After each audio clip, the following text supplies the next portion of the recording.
नमस्कार, स्वागत है आपका बोलता हिमाचल पर। आज है 15 मई 2025 और हिमाचल प्रदेश से जुड़ी हुई आज की बड़ी खबरों की जानकारी अपडेट्स हम आपके लिए लेकर आए हैं।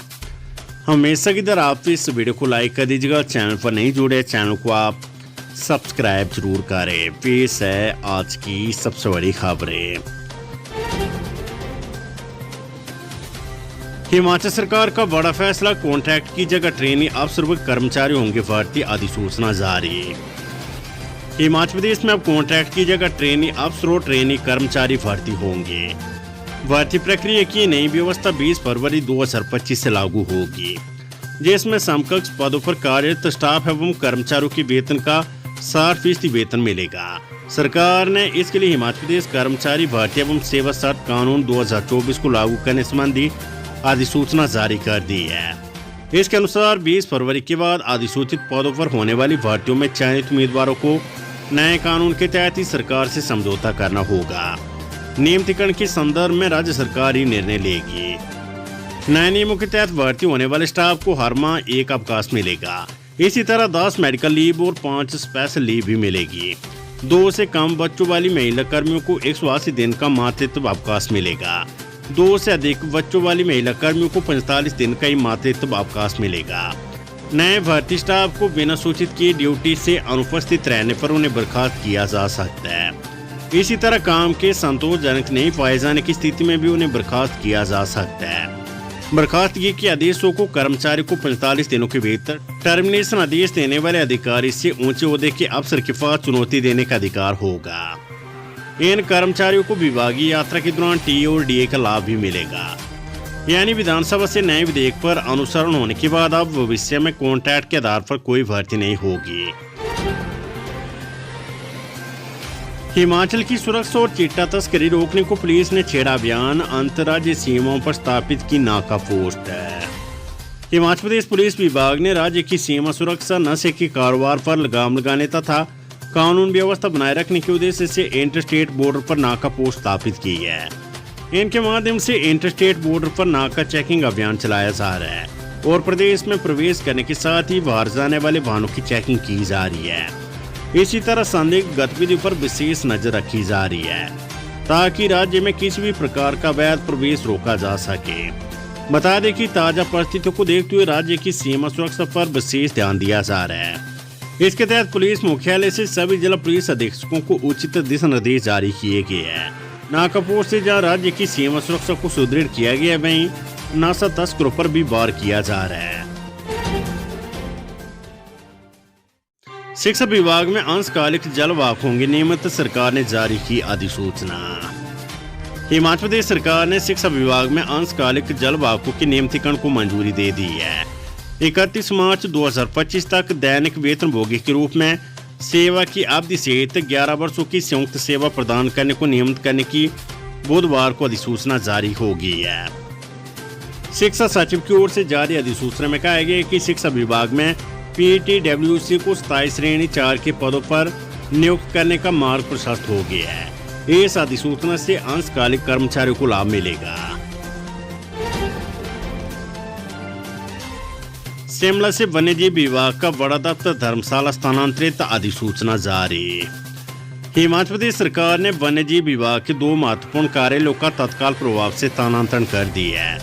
राज्यपाल की स्वीकृति के बाद जारी आधिकारिक अधिसूचना के अनुसार प्रधान मुख्य वन संरक्षक वन्यजीव का कार्यालय शिमला के टोलैंड स्थित प्रधान मुख्य वन संरक्षक मुख्यालय परिषद से कांगड़ा जिले की धर्मशाला स्थित सीपीडी KFW परियोजना भवन में स्थानांतरित कर दिया गया है। मुख्यमंत्री के दिल्ली दौरे से पहले 19 को होगी मंत्रिमंडल की बैठक, होंगी कई बड़े फैसले। मुख्यमंत्री सुखविंदर सिंह सुक्खू ने दिल्ली के दौरे से पहले 19 को मंत्रिमंडल की बैठक बुलाई है। बैठक में HRTC बसों में महिलाओं को किराए में 50% छूट देने की समीक्षा किए जाने की संभावना है। इसके तहत सरकार सभी महिलाओं को बस किराए में छूट देने के विकल्प पर कोई निर्णय ले सकती है। इससे पहले सरकार पहले न्यूनतम बस किराया 5 रुपए से 10 रुपए करने के अलावा बस किराए में 15% बढ़ोतरी करने का निर्णय ले चुकी है ताकि HRTC को होने वाले घाटे को कम किया जा सके। मंत्रिमंडल की बैठक में कर्मचारियों की सेवानिवृत्ति आयु को 58 वर्ष से बढ़ाकर 59 वर्ष करने और कर्मचारियों को अग्रिम पेंशन दिए जाने को लेकर कोई निर्णय लिया जा सकता है। उप मुख्यमंत्री मुकेश अग्निहोत्री की अध्यक्षता में गठित मंत्रिमंडलीय उप समिति की तरफ से कर्मचारियों की सेवानिवृत्ति आयु बढ़ाने और अग्रिम पेंशन कम्यूटेशन संबंधी सिफारिश की गई है। सरकार की तरफ से इन दो महत्वपूर्ण विषयों पर मंत्रिमंडल की बैठक में अंतिम निर्णय लिया जाएगा। बैठक में वित्तीय वर्ष 2025-26 के लिए की गई बजट घोषणा और मुख्यमंत्री की तरफ से हाल ही में की गई घोषणाओं को भी स्वीकृति प्रदान की जा सकती है। इसमें कर्मचारियों को 3% डीए देने और 70 से 75 वर्ष आयु वर्ग के पेंशनरों को बकाया एरियर का भुगतान करना शामिल है। कानून के आधार पर नौकरी देने की दिशा में भी सरकार आगे बढ़ सकती है। हिमाचल प्रदेश में महिलाओं को आसान किस्तों पर लोन, मंत्री बोले ऋण प्रक्रिया को सरल बना रही है सरकार। स्वास्थ्य मंत्री कर्नल धनीराम शांडिल ने महिला विकास निगम की 50वीं और हिमाचल प्रदेश अनुसूचित जाति और अनुसूचित जनजाति विकास निगम की 75वीं निदेशक मंडल की बैठक की अध्यक्षता की।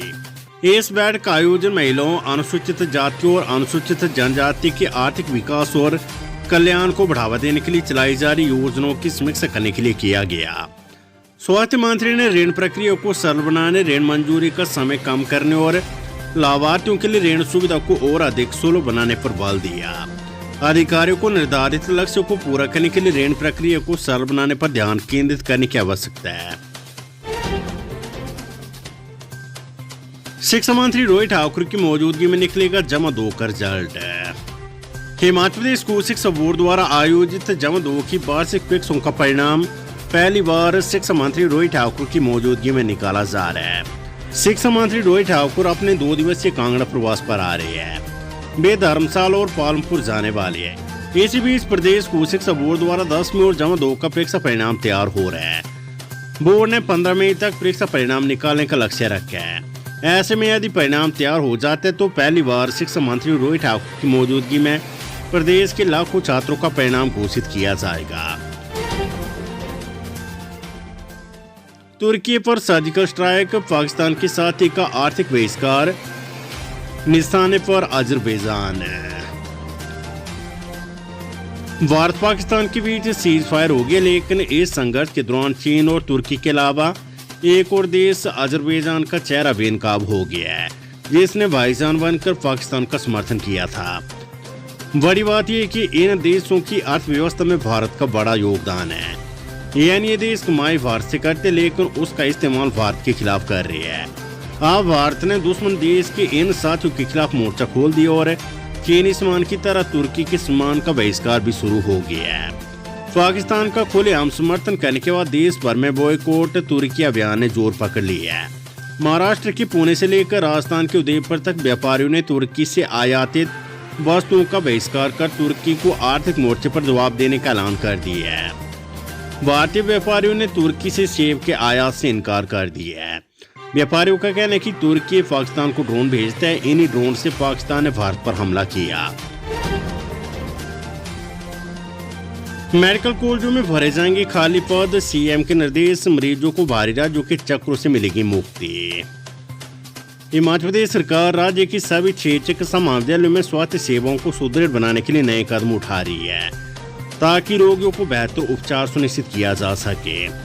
इसके दृष्टिगत मुख्यमंत्री सुखविंदर सिंह सुक्खू के निर्देशों पर हमीरपुर स्थित डॉक्टर राधाकृष्णन चिकित्सा महाविद्यालय में नेफ्रोलॉजी, न्यूरोलॉजी, गैस्ट्रोएंट्रोलॉजी विभाग स्थापित करने को स्वीकृति प्रदान की गई है। इन विभागों के सुचारू संचालन के लिए कुल 118 पदों को सृजित कर उन्हें भरने का निर्णय लिया गया है। इससे जिला हमीरपुर के अलावा मंडी, ऊना, बिलासपुर और कांगड़ा जिले के मरीजों को भी उत्कृष्ट चिकित्सा उपचार की सुविधा उपलब्ध हो सकेगी। छात्रवृत्ति घोटाले में सीबीआई के डर पर आए कई निजी संस्थान 30 मई को दायर करेगी स्टेटस रिपोर्ट। छात्रवृत्ति घोटाले में सीबीआई ने अपनी जांच तेज कर दी है। सीबीआई 30 मई को अदालत में अपनी स्टेटस रिपोर्ट दायर करेगी। जांच के दायरे में अब कुछ और संस्थान आ सकते हैं। दरअसल सीबीआई इस मामले में अलग अलग चरण की जांच कर रही है। पहले चरण में 95 लाख से अधिक छात्रवृत्ति पाने वाले संस्थानों का रिकॉर्ड जांचा गया। दूसरे चरण में 50 लाख से 94 लाख रुपए तक की छात्रवृत्ति पाने वाले संस्थानों की जांच की गई। इसमें अनियमितता मिलने पर बीते रोज 6 एफआईआर दर्ज की गई है। सूत्रों की माने तो अब तीसरे चरण में 50 लाख से कम छात्रवृत्ति पाने वाले संस्थानों को भी जांचा जाएगा। केंद्र सरकार 3 महीने का राशन कोटा देने को तैयार, हिमाचल ने किया इनकार। केंद्र सरकार सार्वजनिक वितरण प्रणाली के तहत मिलने वाले गेहूं व चावल का 3 महीने का कोटा देने को तैयार है, लेकिन प्रदेश सरकार ने एक साथ 3 महीने का गेहूं चावल का कोटा उठाने से इनकार कर दिया है। इस संबंध में भारतीय खाद्य निगम के अधिकारियों ने अतिरिक्त मुख्य सचिव आरडी नजीम से बैठक की। वर्चुअल माध्यम से आयोजित इस बैठक में भारतीय खाद्य निगम ने प्रदेश सरकार को 3 माह का राशन कोटा देने का प्रस्ताव रखा। ऐसी जानकारी कि सरकार ने राशन खराब होने की संभावना के चलते गेहूं और चावल उठाने से इनकार कर दिया है। इसके पीछे तर्क दिया गया कि प्रदेश में राशन कार्ड उपभोक्ताओं को गेहूं पीस कर आटा दिया जाता है, जबकि प्रदेश के लोग चावल खाना अधिक पसंद नहीं करते हैं। एक साथ गेहूं और चावल उठाकर रखने के लिए प्रदेश में भंडारण की क्षमता नहीं है। एक साथ गेहूं व चावल उठाकर रखने के लिए प्रदेश में भंडारण की क्षमता नहीं है। इस संबंध में राज्य खाद्य एवं नागरिक उपभोक्ता मामले विभाग ने लिखित पत्र में एक साथ 3 माह का राशन उठाने में असमर्थता जताई थी, लेकिन सुझाव दिया गया था कि 1 माह का गेहूं व चावल उठाया जा सकता है।